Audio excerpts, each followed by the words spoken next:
अस्सलाम वालेकुम। उम्मीद करता हूँ आप सब दोस्त खैरियत से होंगे। तो आज हम पीपीएससी के लिए 25 मोस्ट रिसेंटली आस्क्ड क्वेश्चन जो है उन्हें डिस्कस करेंगे। आप अगर इम्तिहान में बैठे हैं अभी तो आप लाजमी एमसीक्यूज़ को देखें और वीडियो को मुकम्मल देखें, तो इंशाल्लाह आपका वन पेपर जो है बआसानी क्लियर हो जाएगा। तो वेरी फर्स्ट एमसीक्यूज़ आपके पास है, electrical activity of the brain is measured by. देखें, ब्रेन जो है उसके अंदर मुख्तलिफ इलेक्ट्रिक और मैग्नेटिक जो होती हैं रेज पाई जाती हैं, वो इलेक्ट्रिक और मैग्नेटिक रेज निकलती हैं। उन रेज को डिटेक्ट करने के लिए जो साइंटिफिकली प्रोसेस इस्तेमाल किया जाता है उसे हम कहते हैं इलेक्ट्रोइंसीफेलोग्राफी, ईईजी इसे हम कहते हैं। तो ईईजी जो है ये आपके पास इलेक्ट्रिक एक्टिविटी ऑफ ब्रेन को मेजर करने के लिए इस्तेमाल होता है। अगर हम बात करें ईसीजी जिसे हम इलेक्ट्रोकार्डियोग्राफी कहते हैं, तो ये आपके हार्ट के लिए इस्तेमाल होता है। तो अगर हार्ट के लिए पूछे तो ईसीजी है, और अगर ब्रेन के लिए पूछे तो ईईजी है। Next MCQs, the purpose of the international monetary fund is to. IMF का मकसद आपको मालूम है कि आईएमएफ का मकसद होता है जो बैकवर्ड कंट्रीज होती हैं, जिनका अपना इकोनॉमी जिनकी बेहतर नहीं होती, उनको फंड प्रोवाइड किया जाता है ऑन इंस्टॉलमेंट्स, ताकि वो अपनी इकोनॉमी को बेहतर कर लें। तो सी ऑप्शन यहाँ पे दुरुस्त है, help economically backward countries. Next, what is the ratio of Punjabi speaking population. तो पाकिस्तान में पंजाबी स्पीकिंग पॉपुलेशन सबसे ज़्यादा पाई जाती है और इसलिए 48% ऑलमोस्ट है। Next, the great Sphinx of Giza is located in which country. देखें, ये ग्रेट स्फिनिक्स ऑफ गिजा जिसे हम इराम मिस्र भी कहते हैं, तो आपको पता है गिजा जो है मिस्र में एक इलाका है, वहाँ पे ये पाए जाते हैं। तो इजिप्ट में ये पाए जाते हैं, the great Sphinx of Giza, और it is the one wonder of world. तो ये एक अजूबा भी है दुनिया का।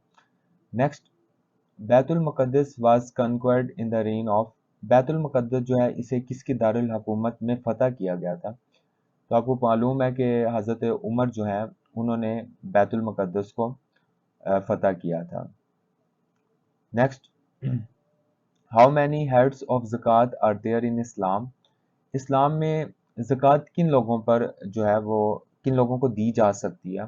तो 8 तरह के जो लोग हैं उन्हें ज़कात दी जा सकती है, और इसका ज़िक्र कुरान मजीद की जो सूरत तौबा है उसकी आयत नंबर जो 60 है, 60 आयत में इसका ज़िक्र है। तो ये जो 8 लोग हैं इनमें आपके पास कुछ आमलीन है, गारमैन है, मुअल्लफ़तुल क़ुलूब हैं, फ़ी सबीलिल्लाह है, इब्ने सबील है। इस तरह करके 8 लोगों का वहाँ पे ज़िक्र हुआ है। आगे आने वाले में मैं उसको आपको मज़ीद डिटेल में बताऊँगा कि वो 8 लोग कौन से हैं। Next, who drafted 1973 constitution of Pakistan. तो आपको मालूम है कि 1973 का कॉन्स्टिट्यूशन जो है वो जुल्फ़िकार अली भुट्टो साहब ने जो है इसको ड्राफ्ट किया था, क्योंकि उस वक़्त के वज़ीर आज़म जो थे वो जुल्फ़िकार अली भुट्टो साहब थे, और इसको जब ड्राफ्ट कर लिया गया तो इसे जो इन्फोर्स है वो 14 अगस्त 1973 को इसे इन्फोर्स किया गया था। Next, Babur defeated dash in the first battle of Panipat. तो आपको पता है कि पहली जो पानीपत की जंग थी उसमें बाबर ने लोधी डायनेस्टी के आखिरी जो राजा थे या बादशाह थे, इब्राहिम लोधी को शिकस्त दी थी।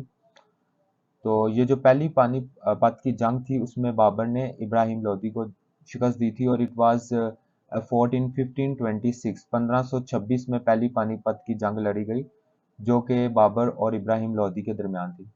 इसी तरह एग्जामिनर आपसे पूछ लेता है कि दूसरी जो पानीपत की जंग है वो कब लड़ी गई। तो the second Panipat war was fought in 1556 and the last and third battle was fought in 1726। तो ये 3 जंगें हुई थी पानीपत की, और मजीद आगे मैं बताऊंगा कि कौन किस जंग जीता था। आगे एमसीक्यूज इस रिलेटेड आएंगे इंशाल्लाह, तो फिर हम बात करेंगे। Who is the current captain of Pakistan women's cricket team. तो वुमेन क्रिकेट टीम का इस वक्त जो कैप्टन है वो है Bisma Maroof. C option correct होगा यहाँ पे।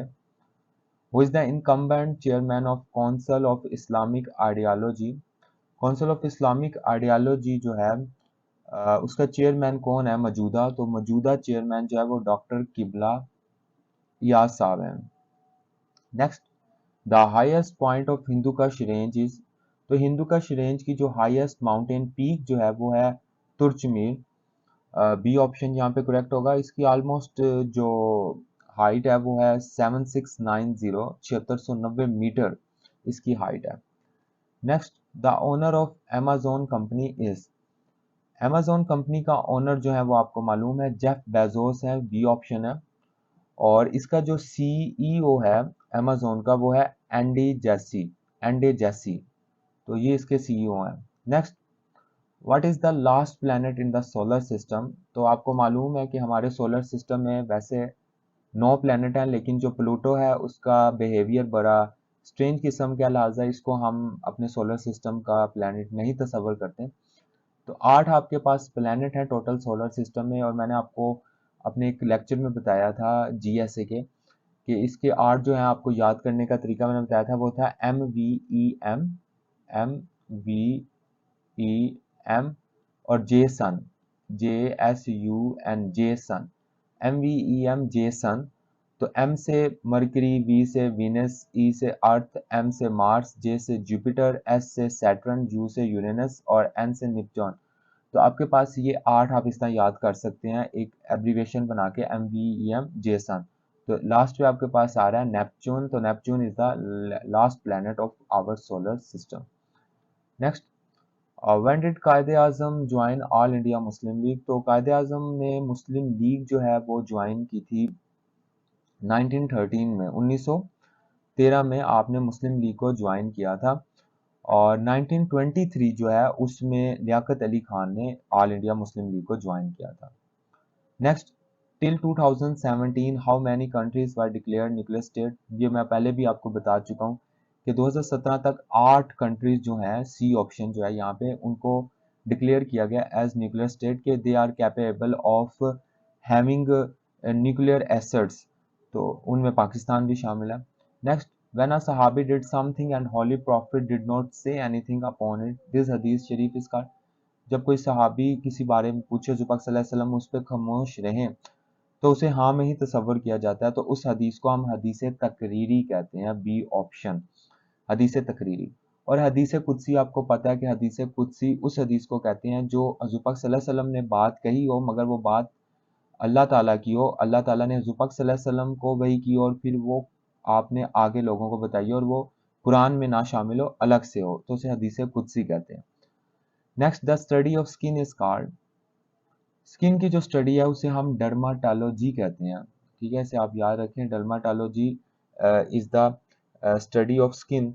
और इसके साथ ए ऑप्शन है trichology, trichology is the study of hair, आपके जो ह्यूमन हेयर हैं उनके बालों का फंक्शन, उनकी ग्रोथ, उनकी स्ट्रक्चर, उसे हम स्टडी को ट्राइकोलॉजी कहते हैं।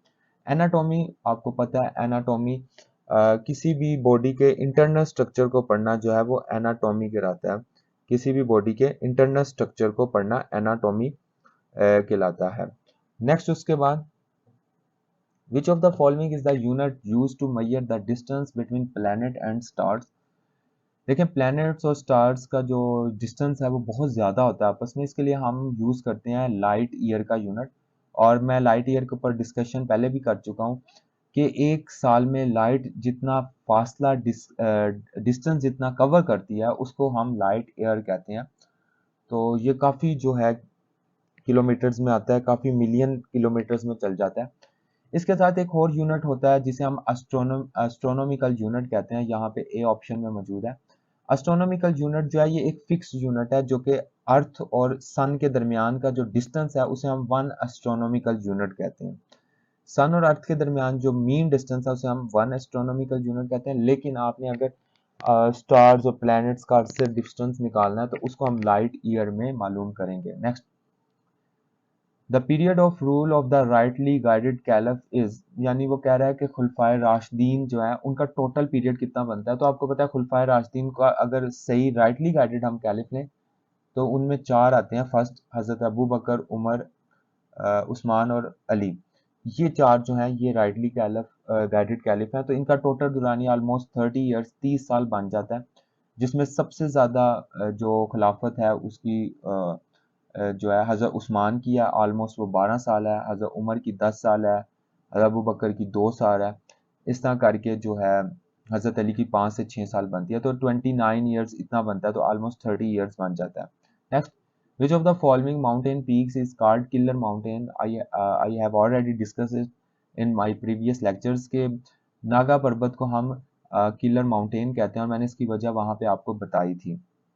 Next, 1 kilobyte is equal to how many bytes? तो 1 किलो, ये भी मैंने पहले आपको डिस्कस कर दिया डिटेल में व्हाइट बोर्ड पर, कि 1 किलो जो होता है उसे हम 1000 के इक्वल लेते हैं। किलो मैथ में, फिजिक्स में उसको 1000 होता है, लेकिन जब हम बात करते हैं बिट्स और बाइट्स की, तो 1 के जो होता है वो 1024 के इक्वल होता है। Next, gulab Devi hospital establish in 1934। गुलाब देवी जो है 1934 में हॉस्पिटल बना था, और इसको जो है जिस बंदे ने इस्टेब्लिश किया था उसका नाम है लाला लाजपत राय। लाला लाजपत राय जो है, he was a freedom fighter. वो आज़ादी की जो जंग है अंग्रेज़ों के खिलाफ, उसमें शामिल थे। लाला लाजपत राय उनका नाम था। उन्होंने अपनी माँ गुलाब देवी के नाम पर जो है हॉस्पिटल तमीर किया था। फिरोजपुर रोड पे मौजूद है। फातिमा जिन्ना मेडिकल कॉलेज भी वहीं पे ही है, उसके अंदर ही। Next, if one a program it is hidden on the taskbar. अगर आप इधर मौजूद है प्रोग्राम, जैसे आपको स्क्रीन पर नजर आ रहा है, और आप इसको मिनिमाइज कर दें तो ये टास्क बार पर आके हाइड हो जाएगा, तो इसको आप कहेंगे मिनिमाइज। यहाँ से फिर आप क्लिक करेंगे तो ये मैक्सिमाइज हो जाएगा। Next, in 1956 Abdul Jamal Nasser did what to Suez कनाल?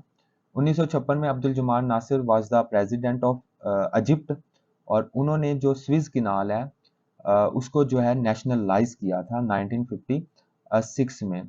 तो ये इजिप्ट में मौजूद है। 1869 में से बिल्ड किया गया था स्विस कनाल को, और इसे अब्दुल जमाल नासिर ने 1956 में क्या कर दिया, नेशनलाइज कर दिया, यानी ये इजिप्ट के अंडर आ गया।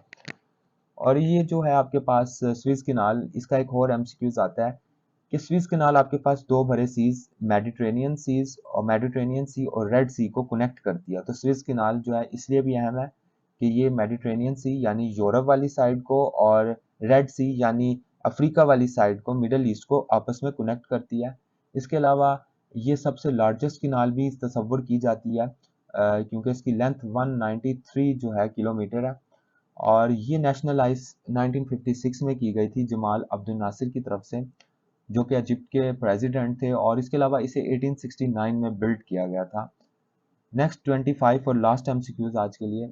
ज़ियारत तवाफ। ज़ियारत तवाफ आपको पता है, खाना काबा के तवाफ को हम ज़ियारत तवाफ कहते हैं। उसमें एक हाजी या ज़ायर जो है वो 7 चक्कर लेता है खाना काबा के, और पहले चक्कर को मैंने आपको कहा था शूत कहते हैं। और ये जो है ये वाजिब है, ये अमल वाजिब है, इसके बगैर हज नहीं होता। हज में 3 से 4 अमल वाजिब हैं, जिसमें आपके पास आपका इहराम बांधना है, तवाफ ज़ियारत का तवाफ करना है खाना काबा का, और आपका जो इसमें है जो खुतबा दिया जाता है मैदान अरफात में,